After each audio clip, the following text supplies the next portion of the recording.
Hi, I'm Ashley Harwood. In this video, I'll show you how I salvage wood for bowl turning. I'll give you a few ideas on where to find it, as well as what kinds of things I'm looking for.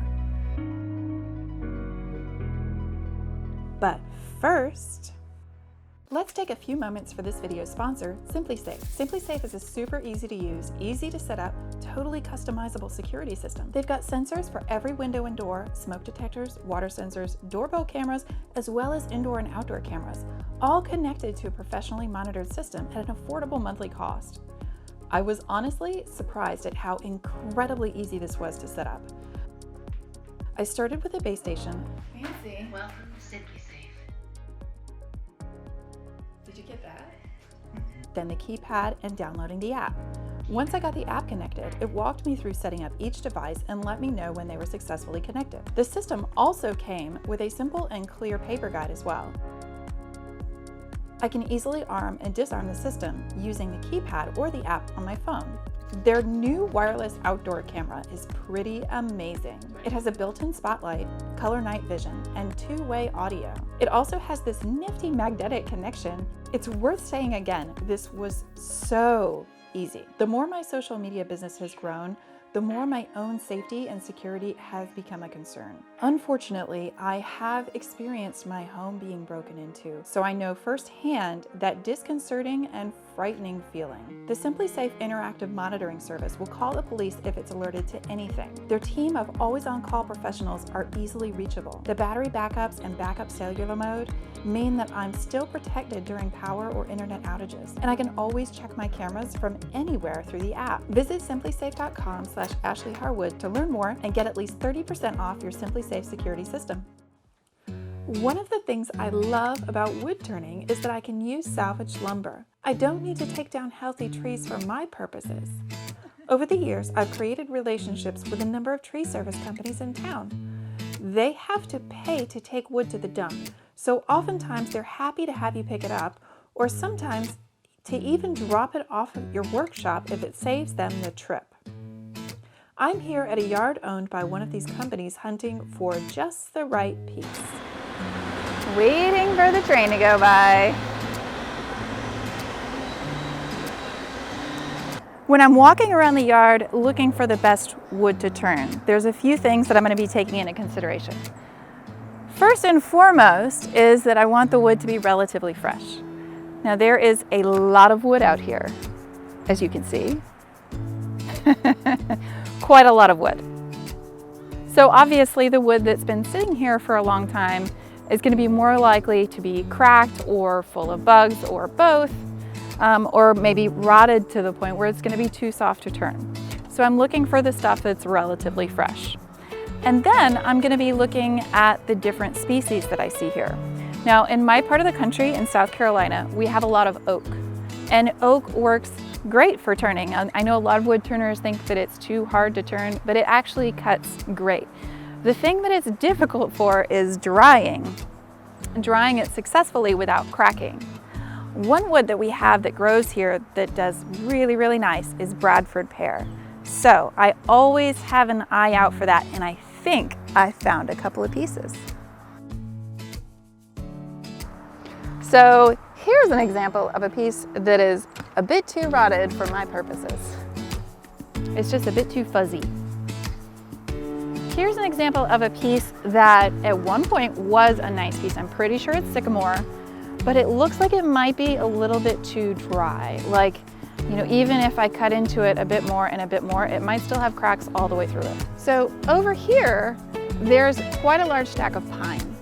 Now, pine is really not the best wood for my purposes either. The wood's gonna be just a little bit too soft. Now, right down there with my chaps on top of it is a nice looking piece of Bradford pear. Unfortunately, that piece was cut a bit short, probably to make it easier to move, which means it's more likely to have cracks running pretty far into the piece of wood.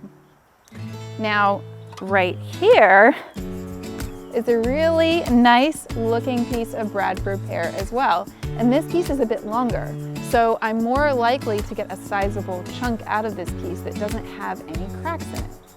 Now, the best wood isn't necessarily the easiest to get to. So I might have to cut this log to be able to move it off so that I can get into this one.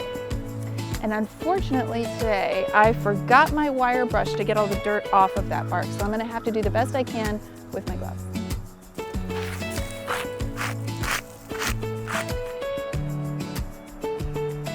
This is my thinking face.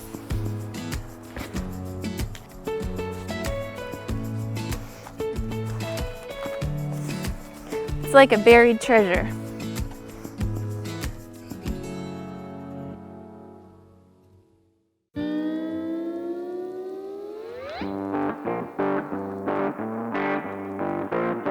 Time to tackle that rotted piece of oak.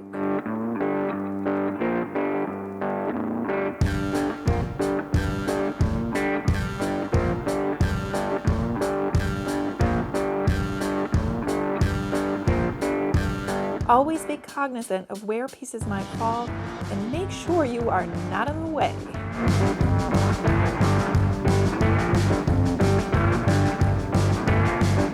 Now to trim the end off of this piece of hair. And my plan is that this will free it up since it's kind of wedged in. Once the end is trimmed, I'm cutting this piece to the length I want.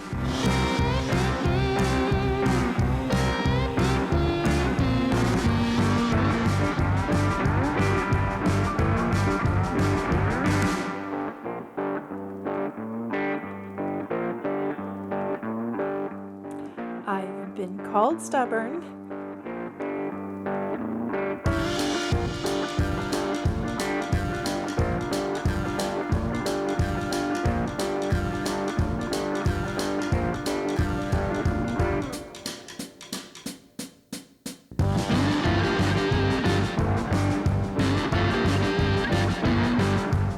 This is a really heavy piece still, so I want to go ahead and cut it into bulb lengths to make it easier to move.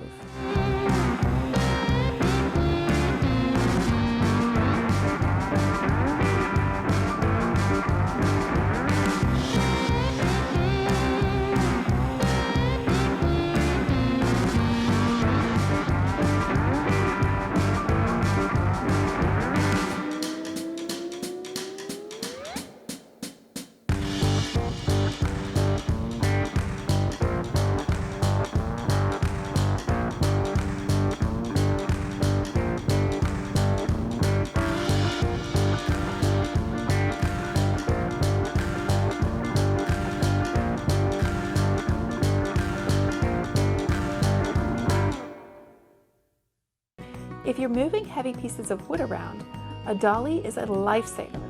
Go ahead and get the solid tires rather than the inflatable ones. Trust me.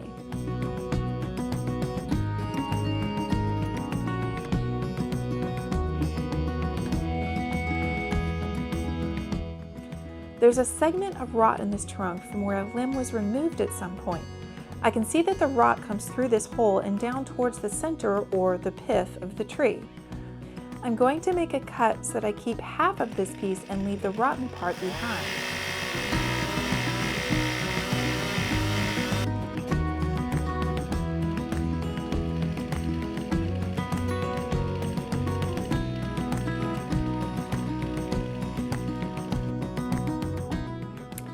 I mean, some people like to pose with dead animals. To each their own.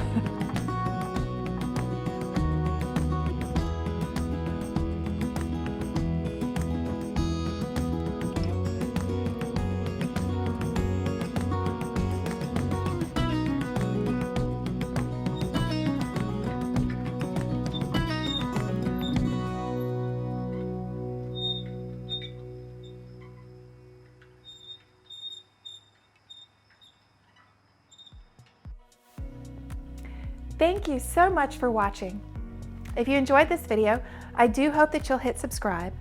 And don't forget to hit the little notifications bell to make sure that you don't miss any of my upcoming videos. Also, don't forget to check out all the links down below this video. I would like to give a big thank you to my Patreon members. Your support really goes a long way in helping us to continue to produce high-quality videos and photos for all of the social media accounts. Thank you so much. If you would like a behind-the-scenes look at what's going on in my business, or if you would like a heads up before the general public about when I'm going to be hosting my next classes, head on over to the Patreon page. Again, the links are down below. And I'd like to give an extra big shout out to my top tier patrons: Charles Saki, Chris Cairns, Dalby Roan, Duke Bloy, Jeffrey Bishop, Jim Tate, John McDevitt, Chris Jones, Randy Owens, Robert Hunt, aka Mr. Bodog, Stephen Roberts, Steve Snyder, Andrew Nidell, Andrew Movius, Patrick Walker, and Richard Swoboda. Thank you so much. I will see you guys next time.